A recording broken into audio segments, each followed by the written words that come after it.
Pour cette première émission qui n'a pas de nom, j'ai décidé de vous présenter une marque. Karhu. Karhu est une entreprise finlandaise créée en 1916. Et ouais, il y a plus de 100 ans. D'abord connue sous le nom d'AB Sportartiklar Oy, ouais c'est compliqué à dire, signifiant article de sport, la marque décide rapidement de changer de nom pour finalement opter pour Karhu, ce qui signifie simplement ours. C'est quand même plus simple comme ça.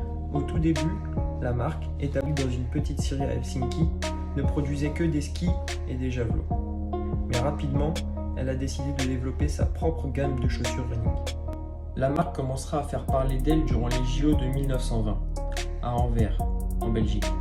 Les javelots de la marque, lors de cette compétition, rapporteront 3 médailles aux Finlandais. Les chaussures de running, elles, aideront à bâtir la légende du Finlandais volant Paavo Nurmi, qui réussira cette année-là à remporter 5 médailles d'or. 4 ans plus tard, lors des Jeux de Paris, ce même Finlandais volant réussira de nouveau à remporter 5 médailles d'or avec toujours à ses pieds des Karhu. Cet exploit est encore une fierté pour l'entreprise qui, encore aujourd'hui, s'en vante en l'exposant encore dans ses boîtes. Les années passent et la guerre éclate. L'équipe de Karhu est réquisitionnée pour la fabrication de camouflage pour l'armée finlandaise. Après la guerre, l'entreprise reprend son activité normale, mais un petit fait intéressant arrive en 1952. Effectivement, les chaussures Karhu ressemblaient à ça à l'époque. À mon avis, ça doit vous dire quelque chose. Les 3 bandes sont en fait une création de Karhu, qu'un certain Adi Dassler vient racheter en 1952 à la jeune équipe finlandaise.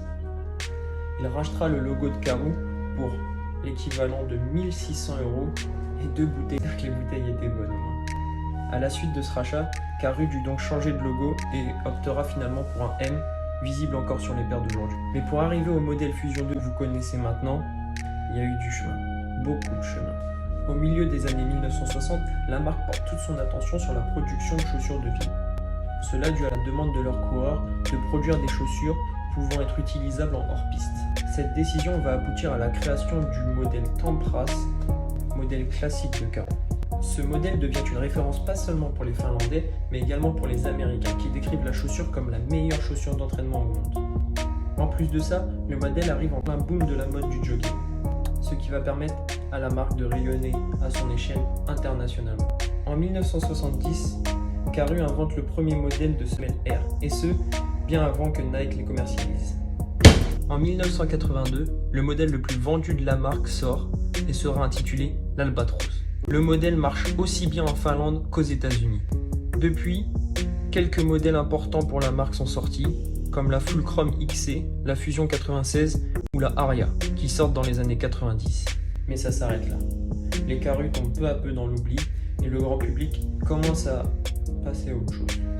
Mais c'est en 2015 que la marque refait surface, grâce à la mode du old school, qui est en train de grimper grâce à la Air Max 95. C'est à ce moment que nos désormais Finlandais préférés décident de ressortir leur modèle classique et de collaborer avec de grands noms du streetwear, comme le magasin français Colette ou la marque Pata, avec laquelle ils décident de collaborer pour remettre au goût du jour la fameuse Fusion 2.0.